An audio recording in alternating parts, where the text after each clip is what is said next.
Have you ever been judged by your appearance? Well, let me tell you about Marcus. He walked into a high-end luxury car dealership, a place where the air smells like new leather and success. Marcus was dressed in a simple hoodie and worn-out jeans, a stark contrast to the polished floors and gleaming chrome surrounding him.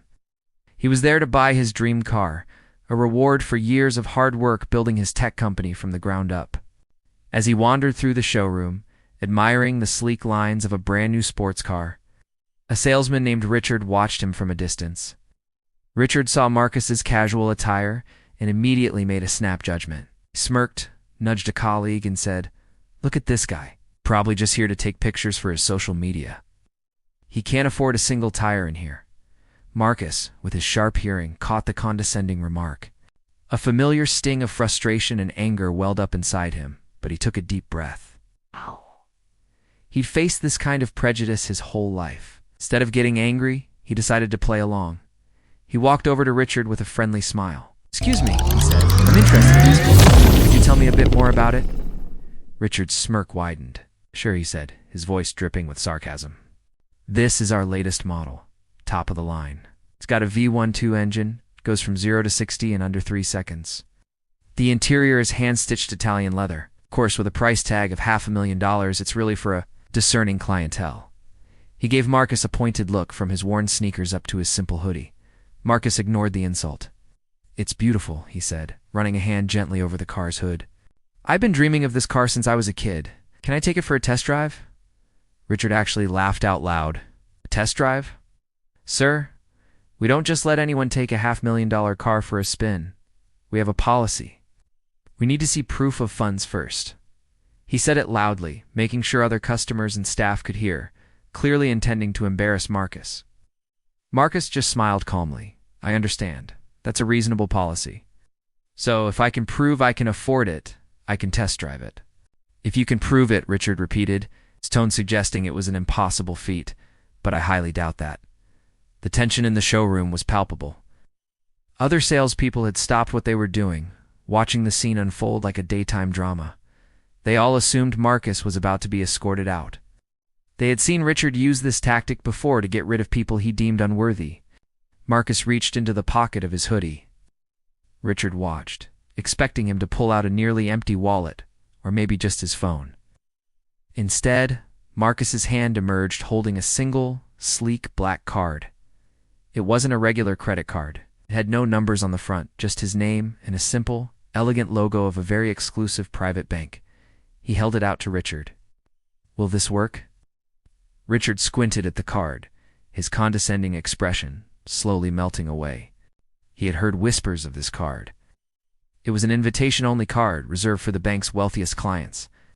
The kind of clients who didn't have credit limits. It's the kind of clients who could buy the entire dealership, not just one car. His face turned pale. He took the card with a trembling hand, his earlier confidence completely gone. I'll need to verify this with my manager," he stammered, his voice barely a whisper. "Of course," Marcus replied, his smile never wavering. "Take your time." Richard scurried away to the manager's office, leaving a stunned silence in his wake. The other salespeople looked at Marcus with a newfound respect, their smirks replaced by expressions of shock and awe. Marcus simply continued to admire the car as if nothing had happened. A few minutes later, the dealership manager, a man named Mr. Henderson, came rushing out of his office, followed by a very humbled Richard. Mr. Henderson was beaming, his face a picture of professional courtesy. "Mr. Johnson," he exclaimed, extending his hand enthusiastically. "A profound apology for my associate's behavior. It is an absolute honor to have you in our dealership. Please, forgive the misunderstanding." Marcus shook his hand. "No harm done, Mr. Henderson. Your salesman was just following your policy." He gave Richard a quick, knowing glance. "Yes, well," Mr. Henderson said, clearing his throat. "Richard will be assisting you personally. Anything you need, anything at all, just ask. You want to test drive the car? We'll have it ready for you immediately. In fact, which color would you like? We have it in black, silver, and a beautiful midnight blue." "I think I'll take the one right here," Marcus said, patting the showroom model. "The color is perfect." Richard, now acting like the most attentive salesman in the world, rushed to open the car door for Marcus. "Right away, sir. May I get the keys for you?" As Marcus slid into the driver's seat, the smell of fresh leather filled his senses. This was it. It's the moment he had worked so hard for. But it was about more than just the car. It was about proving that you can't judge a book by its cover. He went on the test drive, and the car was everything he had dreamed of. When he returned, Mr. Henderson and Richard were waiting for him with all the paperwork ready. "I'll take it," Marcus said simply. "I'll pay in full now." He walked over to the cashier's desk. The cashier, who had watched the whole drama unfold, looked nervous as Marcus approached. He handed her the same black card. She took it, her hands shaking slightly. She had never processed a transaction this large. She swiped the card.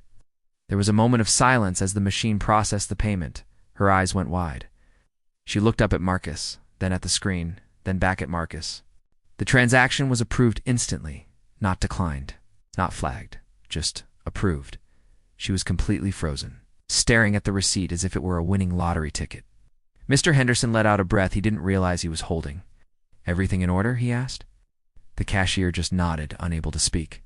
Marcus signed the papers, and just like that, the car was his. As he was about to leave, he turned to Richard. "No," he said, his tone no longer playful but serious. "A little kindness costs nothing. You never know who you're talking to. Today, you almost lost your dealership. Its biggest sale of the month. Remember that?" Richard could only nod, his face flushed with shame. "Yes, sir. I will, sir." "Thank you." Marcus walked out of the dealership, leaving a trail of stunned employees behind him. He got into his brand-new $500,000 sports car. As the powerful engine roared to life, he smiled. It wasn't a smile of arrogance, but of quiet satisfaction. He had not only bought his dream car, but he had also taught a valuable lesson. His story became a legend at that dealership, a reminder that wealth isn't always loud and flashy. Sometimes it's quiet, confident, and wears a simple hoodie. It's a reminder to all of us to look past appearances and treat everyone with respect, because you truly never know who you might be talking to. Marcus's journey is a powerful testament to the fact that success is the best response to prejudice. And true class is about how you treat people, not about what you wear. Thanks for watching. Remember to never let anyone's judgment define your worth. If you enjoyed this story, be sure to like, subscribe, and hit that notification bell for more content like this. See you next time.